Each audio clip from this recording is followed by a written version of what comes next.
Thank you, Mr. Prime Minister. Thank you very much for agreeing to do this. I appreciate it. Sorry for the delay because of technical problems. The fighting has been going on now for some 6 weeks. Hundreds, if not thousands, of people have been killed on both sides. How's this going to end? Asteğuçan Ադրբեջանը պետք է հրաժարվի Ղարաբաղի Azerbaijan needs to give up on its logic of solving the Karabakh issue by force. The problem emerged or was caused by the fact that Azerbaijan was continuously promoting a logic of military solution to the question, to the issue. And when it became clear for Azerbaijan that it will be unable on its own to promote that logic, what now happened is that it asked Turkey for assistance, which in turn, from Syrian territories under its control, has transported to Azerbaijan thousands of mercenaries who, after which Turkey and Azerbaijan and the mercenaries and the terrorists unleashed a joint attack on Nagorno-Karabakh. I am describing this to make clear how difficult the situation is. Because as we can see, there is not just one entity involved in this process. This complicates the situation a lot more. I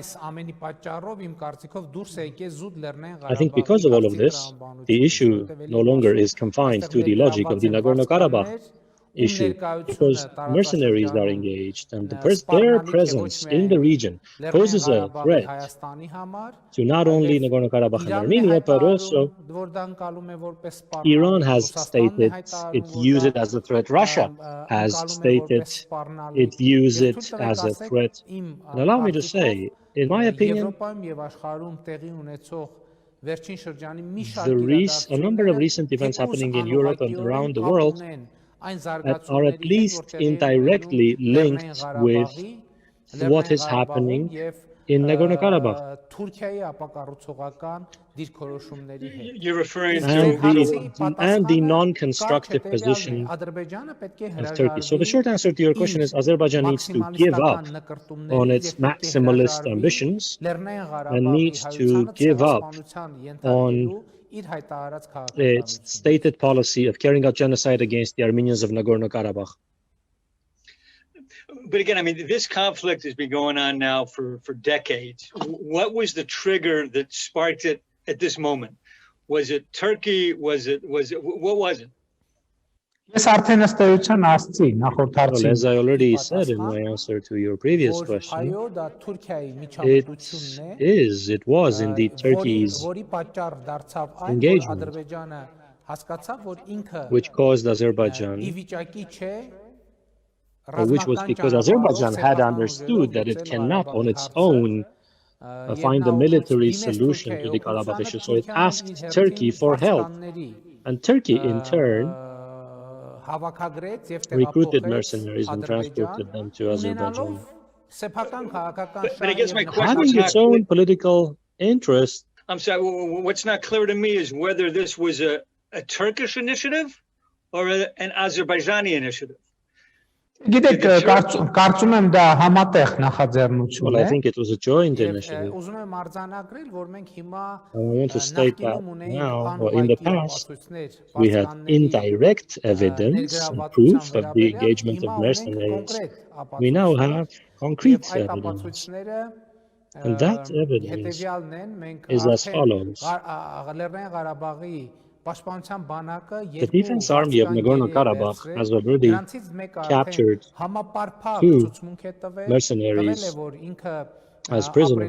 One of them has testified comprehensively. He said he was living in the Turkish-controlled Syrian territories in a refugee camp. He described how he was recruited. He described where they became engaged. He described how they crossed the border into Turkey through an official checkpoint, but without anyone asking them any questions or checking them. Before crossing the border, all of their passports and documents were taken away from them. Then once inside Turkey, they were taken to some airport, and from that airport, on a Turkish airplane, they were flown into another airport, from which in an Azerbaijani aircraft they were transported to Azerbaijan. This whole time they did not have a single document, and nobody asked them a single question about who they were, where they were going, and so on. So these people transported to Azerbaijan were promised $2,000 a month as mercenaries, and there are thousands of mercenaries like this now taking part in this war against Nagorno-Karabakh. And I think that this situation should become the subject of an international investigation. And who are these people? I mean, they're Islamists. Who are they? Իրենք ենթադրաբար մի մասը presumably some of them are members of extremist groups. Some of them are population from the Turkish-controlled Syrian territories who were recruited for money. Tell me, sir, how concerned, I mean, you mentioned this in the beginning, but how concerned are you now that this is going to turn into a much wider regional war with Russia, with the Turks, maybe even with Iran? What are the chances of this thing just exploding right now? Գիտեք, ես չեմ կարող ճշգրիտ See, I cannot make a precise prediction. As I said, the Islamic Republic of Iran and Russia have announced that the presence of mercenaries in the region is a threat to their security. Look at what's happening. After the war started in Karabakh, in the North Caucasus, which is the North Caucasus republics of Russia, we heard reports in those areas of Russian law enforcement having neutralized groups, cells of terrorists who had infiltrated from abroad, who had infiltrated from Syria. And it was a clear hint at them being members of these same groups of mercenaries that had infiltrated into Russia. Iran is extremely concerned about this situation.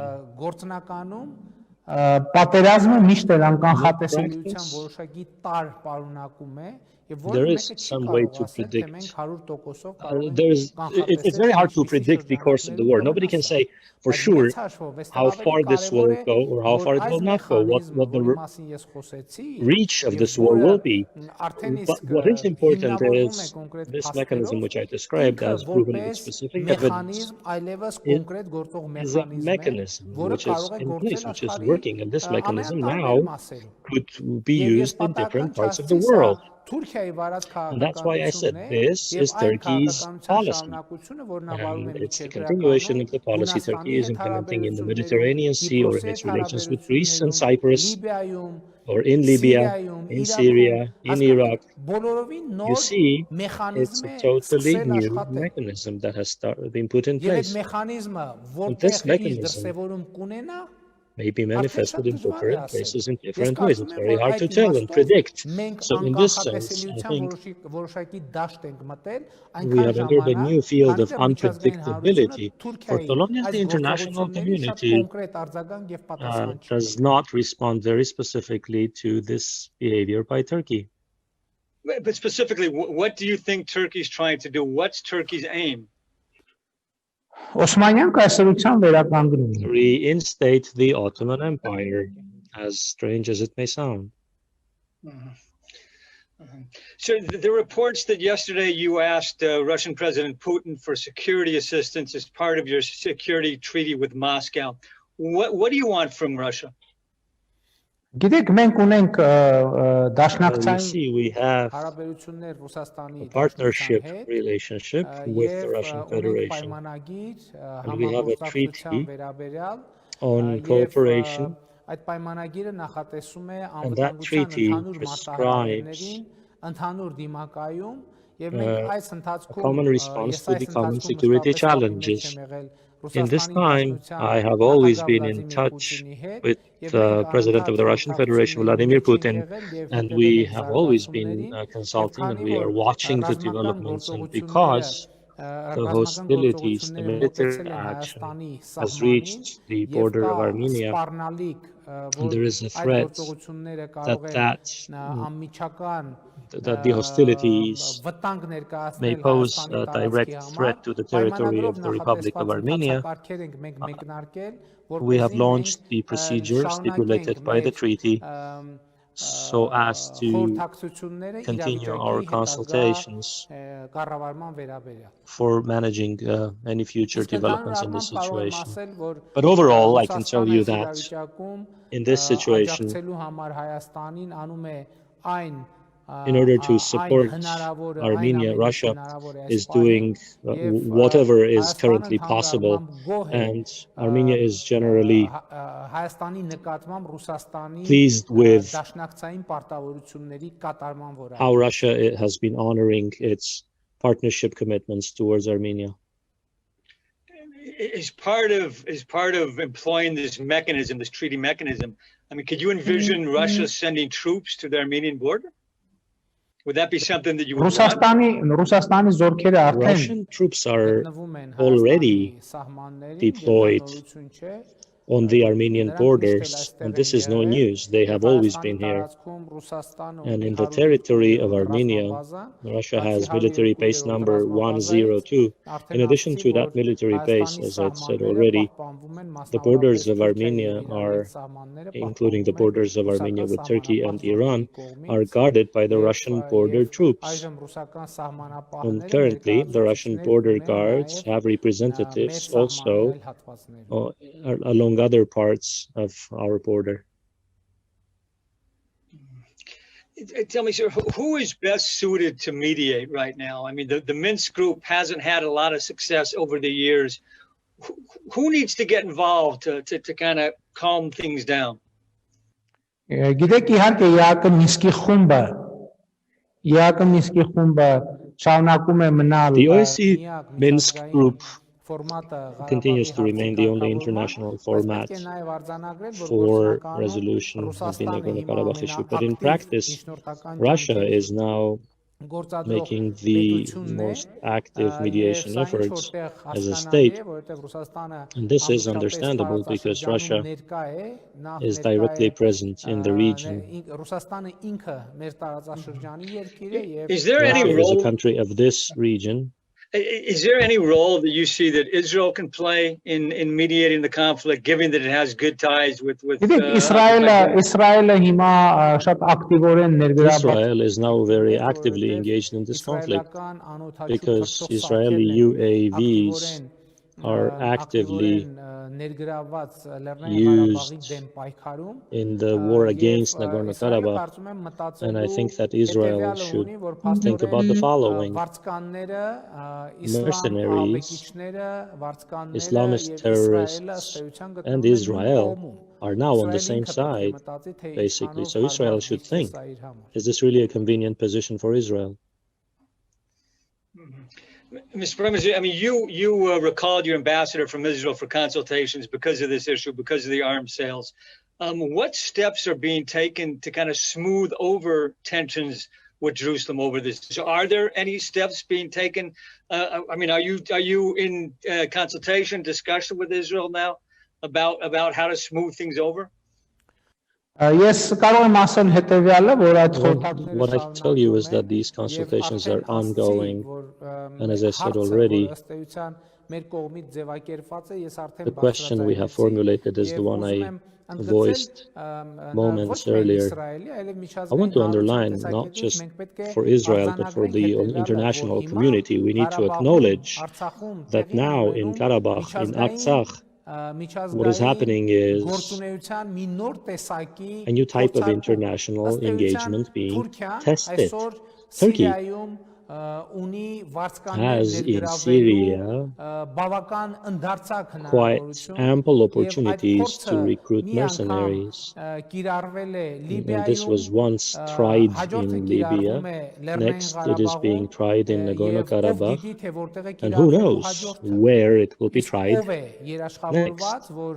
Who has any guarantees against not being the next region or the next country to face the same situation?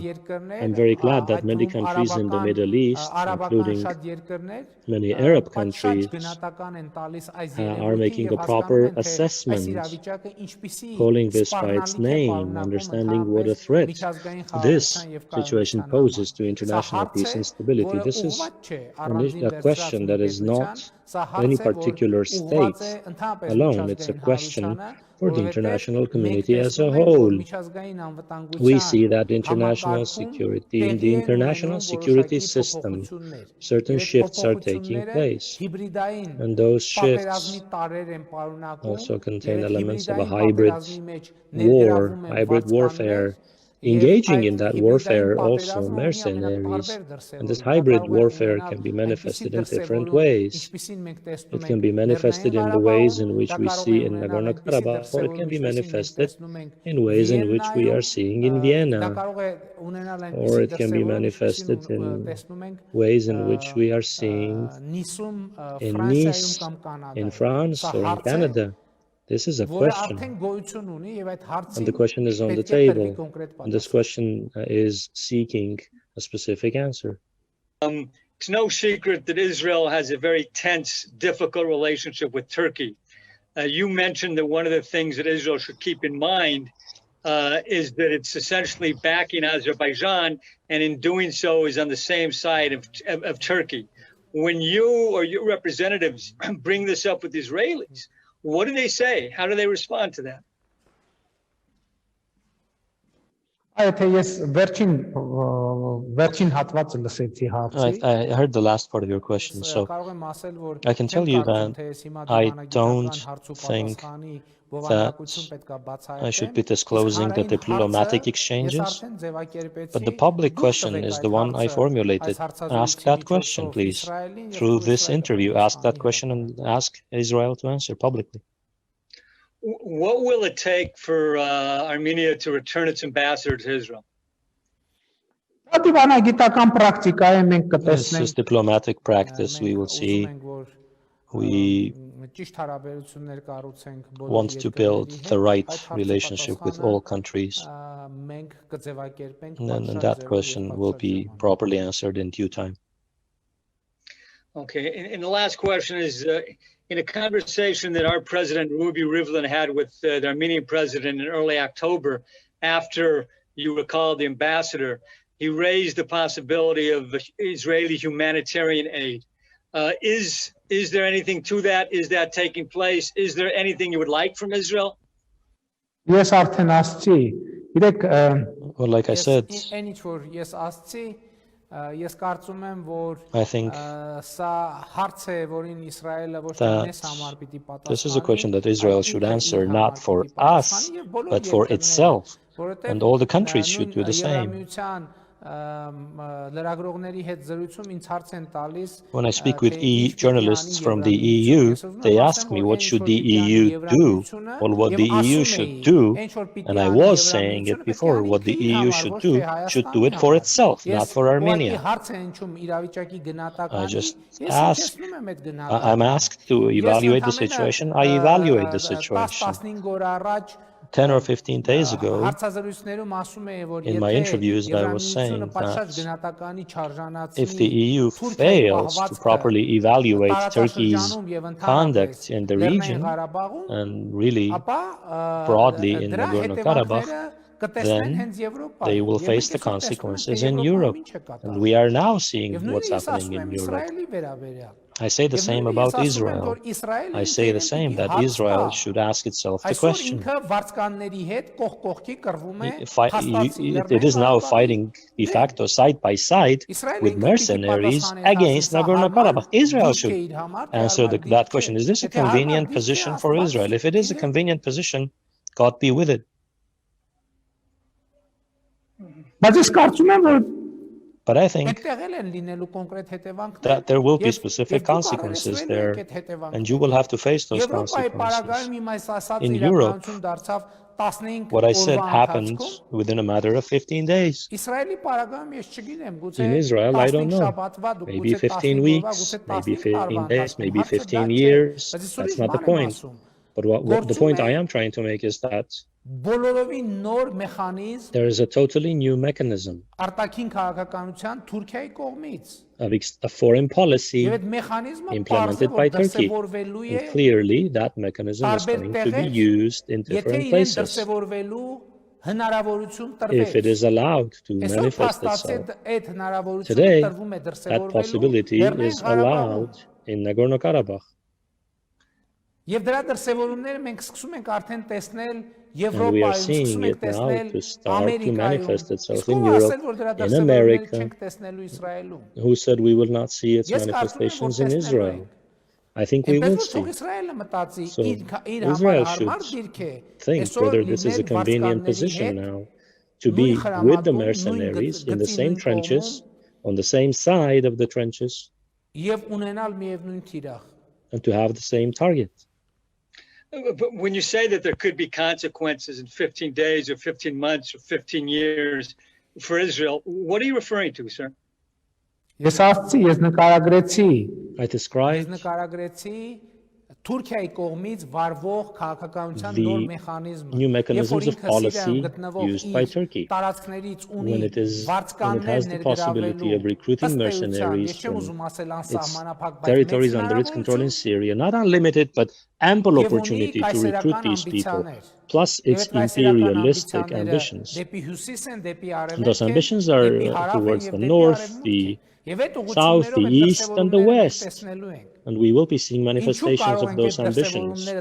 How come we can see these manifestations in Vienna, in Austria, in France, Canada, but can't see them in Israel? I think we will definitely be seeing those manifestations. So if I understand you, and I mean that Israel is contributing to it.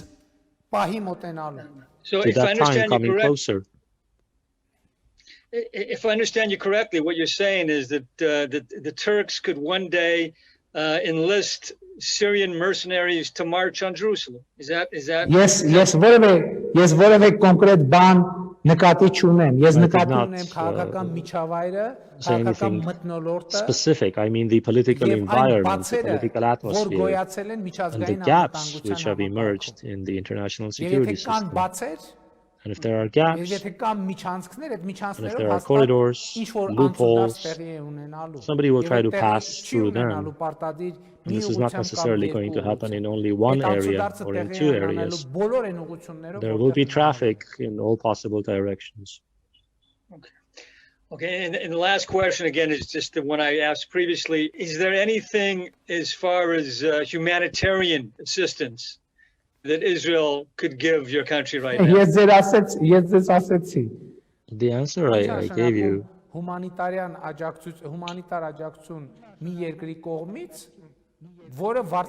Humanitarian aid by a country that is selling weapons to mercenaries, which the mercenaries are using to strike the civilian peaceful population. I propose that Israel should send that aid to the mercenaries and to the terrorists as the logical continuation of its activities. Okay. Thank you, sir. Appreciate this.